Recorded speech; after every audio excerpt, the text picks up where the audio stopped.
everyone is having a great day. We are a dreary, rainy day today here in Wisconsin. It is about 50 degrees. I think we've gotten 2 inches of rain, and there's not much else to do other than paperwork, which is what I always try to avoid. So, we'll still do my Dog Talk Live today, getting the paperwork done. Memphis is here. She is, of course, come on, Memphis, come on. She is, of course, the co host of Dog Talk Live. She's a dog of few words, but she likes to sit on me. So that makes her a very competent co-host, I guess, in her eyes, as well as many here that watch Dog Talk Live.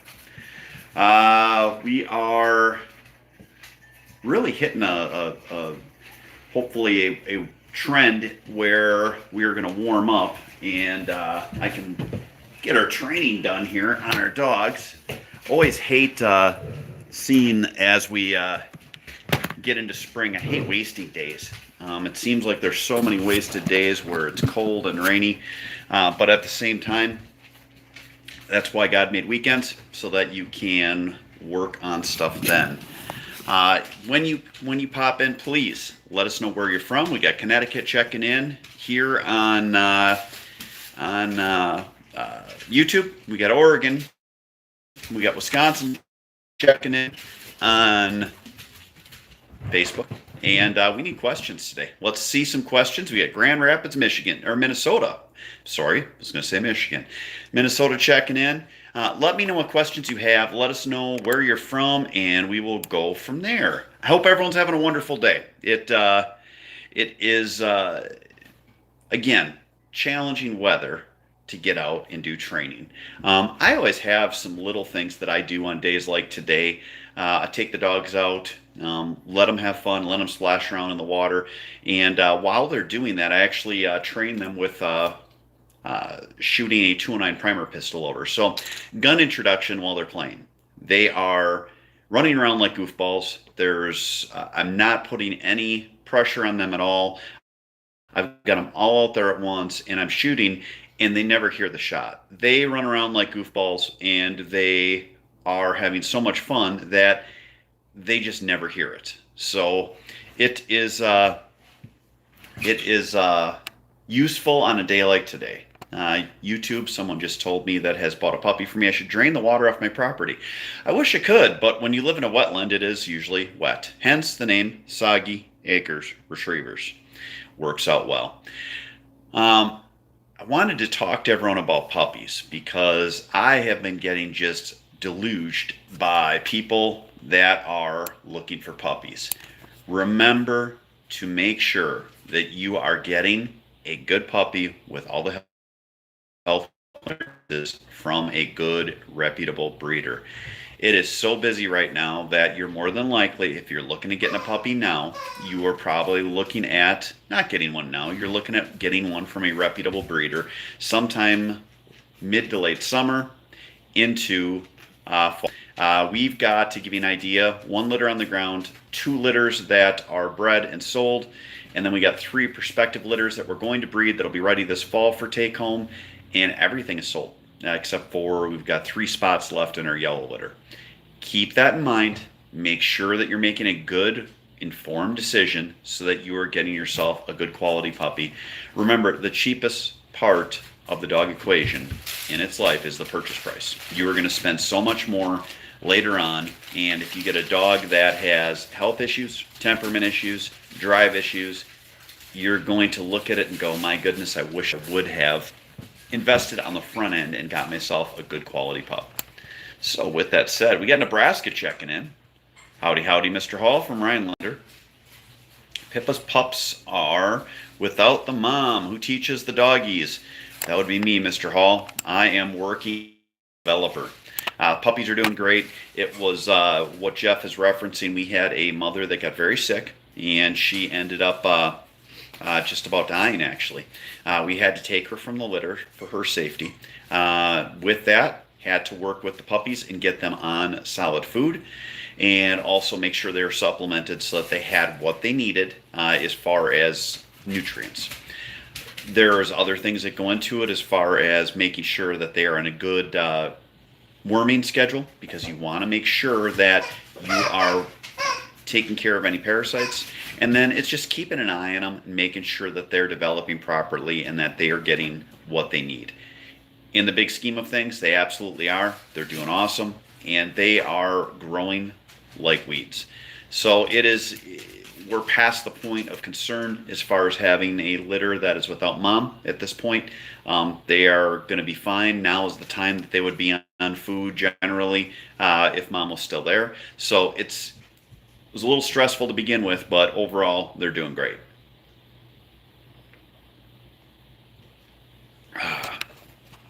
So let me know what questions you have.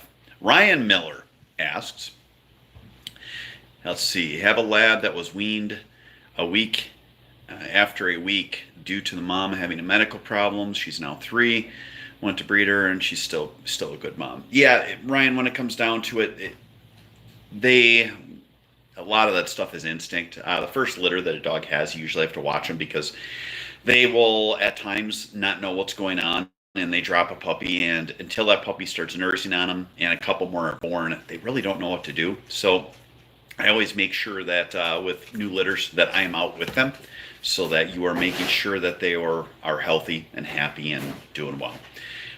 Again, it's not optimal, but if you know what you're doing, you can transition them to food and they'll be just fine.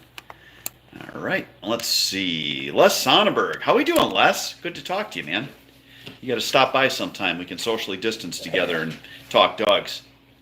Again, as you check in, please let me know what questions you have. Throw them out there. If you don't want to ask a question here on our live format, go ahead and ask me a question to my email, sportingdogtv@gmail.com.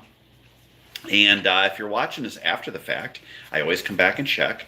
Put your question up so that we can answer it at a later date. Just because it's live does not mean that we don't come back and check once it's not live. Would that mean that it's dead? Like Facebook dead? No. Okay. Again, it is...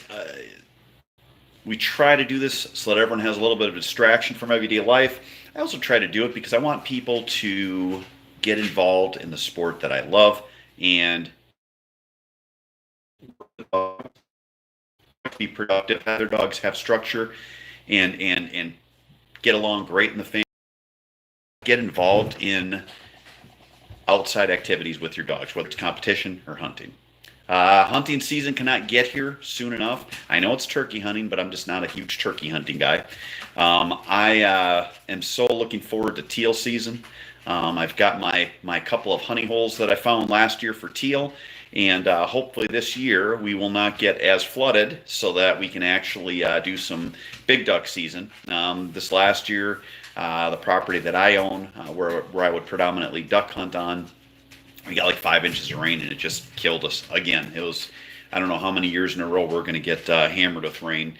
Here at my house, the soggiest of acres, we just got 2 to 3 inches of rain, so we're quite wet, but our hunting property did not. So if I had to choose, I always choose that we fill up our wetland here because it's where I train and not where we hunt. I have some great spots for teal season. It's always interesting. We hunt on some waterways. How you set your decoys up. When you're on a river system or a system that's got flow, it's always about watching the birds. I actually start scouting and watching birds and how they behave now, and try to go in and watch different areas when the waters are at different depths so that I am prepared once we get to season if we do get some different conditions.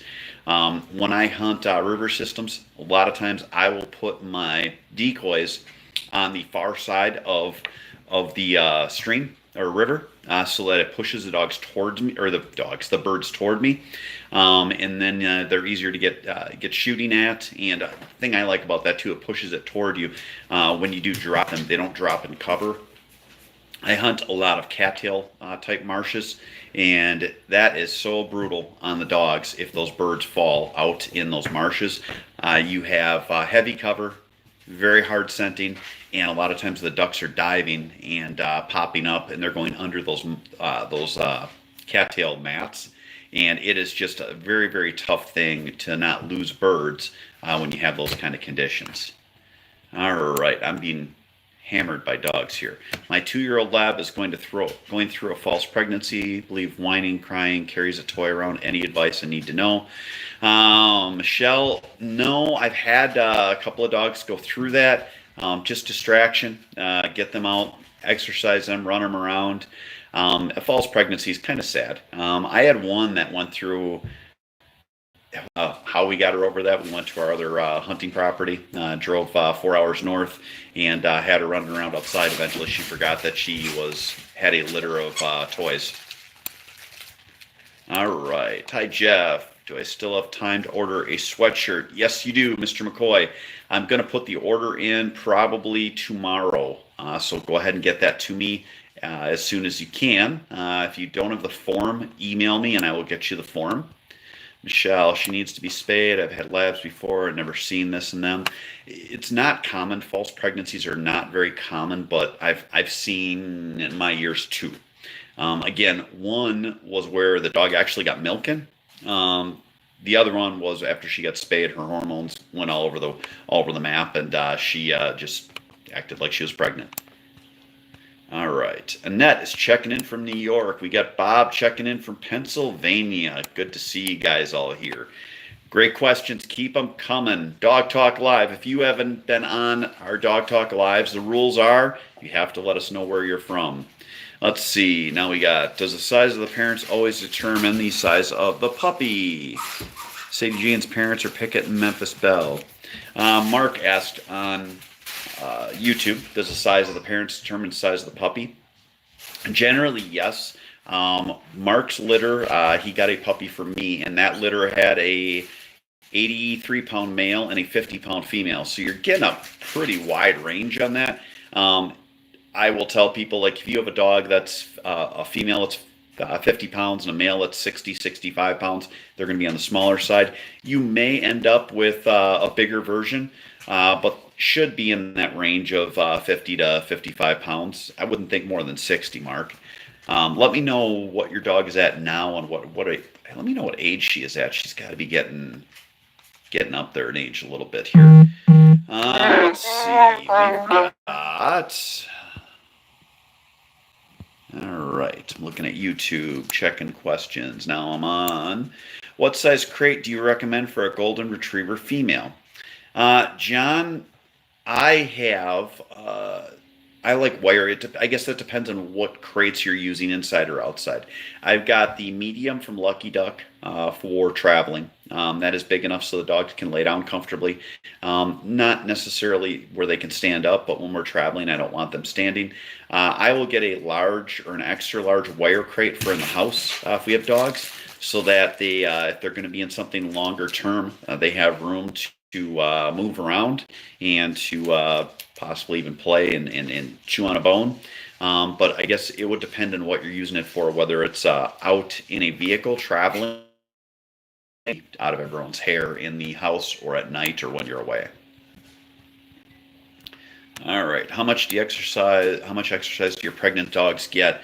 Bob, our pregnant dogs, we place all of our females in homes. They go back to their homes with their families that they're placed with, and while they're out there, they get normal exercise for a dog.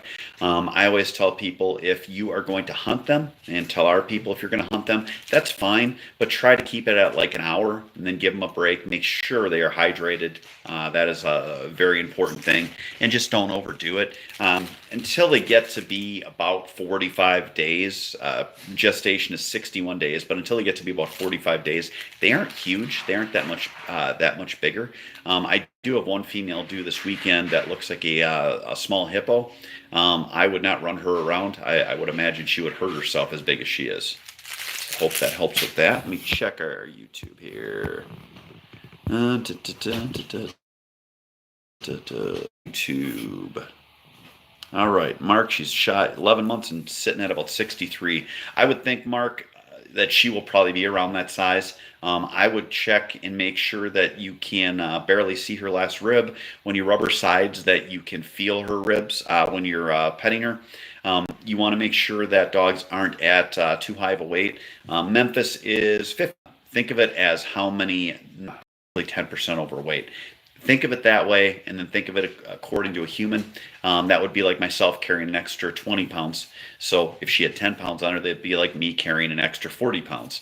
If you think of it that way and think of the health of how you would feel if you were carrying that much extra weight, that will give you an idea of where the dogs are at. And that if you keep them at a good weight, it is important because that is going to help with their joints and just give you more longevity with your dog over their life. They don't live long enough, so you want to give them every advantage you can. All right, let me know what other questions we have. We're at 16 minutes, so we are getting to the point where I might call it. So one of your, it's not your last call, but we're going to give you a call. Keep asking questions, or we're going to end our little Dog Talk Live for the day. Again, the way we do Dog Talk Live, let us know where you're from. Come up with some questions. We'd love to hear them and love to help you. The other thing that we have here is we want to make sure that we're answering any and all questions for you. So if we do not answer them here on live or you don't want to ask them, go ahead and email us, sportingdogtv@gmail.com. We do this every day during the week, Monday through Friday. I've missed only like once or twice. Eventually we're going to cut down to probably 2 to 3 times a week. But as of right now, with everyone stuck inside, we figured we'd try to help you out and answer some questions. We try to keep this between 15 and 30 minutes. I put up a video today on the Facebook page, which is how to help your dog learn how to mark. And with that, it is something that is really cool. So you got to watch the video. It helps, it shows you how you can use a white bucket to help your dog learn how to mark. And I used a young dog and the dog did great, did exactly what I wanted it to. So it showed how the dog struggled on the first one and then used that white bucket to pull it over on the mark on the next. And it was a complex mark. It was a land, water, land. So it went from the land into the water, back up onto the land, and then he had to drive about 30 yards to get to where the bumper was thrown. So neat video. We've got a lot of great training videos on our YouTube channel, youtube.com/sportingdogadventurestv, that really, really can help you learn how to train your dog and learn about dogs. Steve, we feed glucosamine, and we also use Phytovite for our supplements for our dogs. I know my wife gives them fish oil too. You just want to make sure you're giving them, absolutely, give them some good joint supplements. Have them at a good healthy weight. How we doing, Mr. Ford? Good to see you. We start our joint supplements basically when the dogs come in the house from their mother, and just put them on that, and they all have medicine time at night. They think it's like the greatest thing in the world. My wife stands there. She has a old loaf of bread. Usually if we have a loaf that goes expired or gets a little crunchy, she wraps the pills on them, and they all think it's like the greatest thing in the world. We do have 5 dogs in the house at a time, so there's 5 labs. So it basically looks like she's being mobbed. Kevin Turner, how we doing today, Mr. Turner? Again, if you are on here, please let us know what questions you have, and then we will go from there.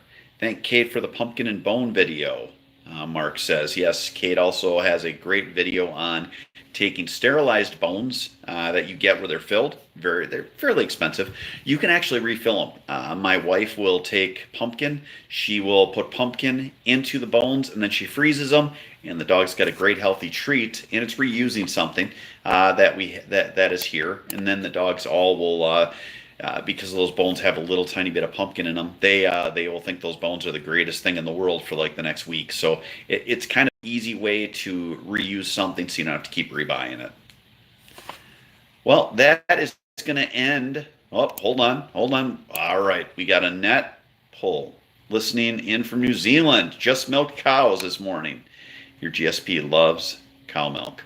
That is awesome.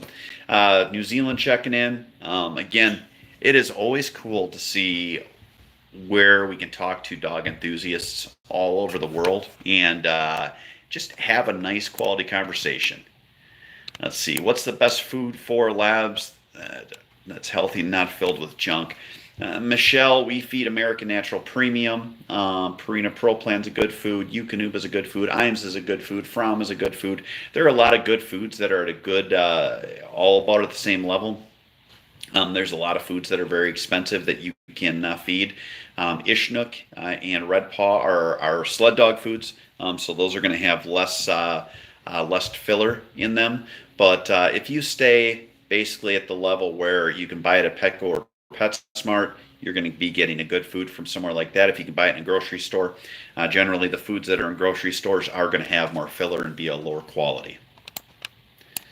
John Bueller, why does my dog go crazy when she sees the neighbor kids playing on their roof? John, your dog is trying to turn those kids in, and if she could call, she'd probably call the police on them and tell them that they are not socially distanced and that they're playing on the roof, and for their safety, they need to be brought down. I'm just kidding. I don't know, John. And that was, you asked that just to try to put me in a bad spot. How dare you? John and I went to high school together, so of course I always get on these live events, and occasionally I get a wise Alec on here. But hey, that's how it rolls. That's going to end Dog Talk Live today. Again, if you're watching this after the fact, please let us know what questions you have, and you can always email me. We'll be back tomorrow. Thank you. Have a great day, and God bless.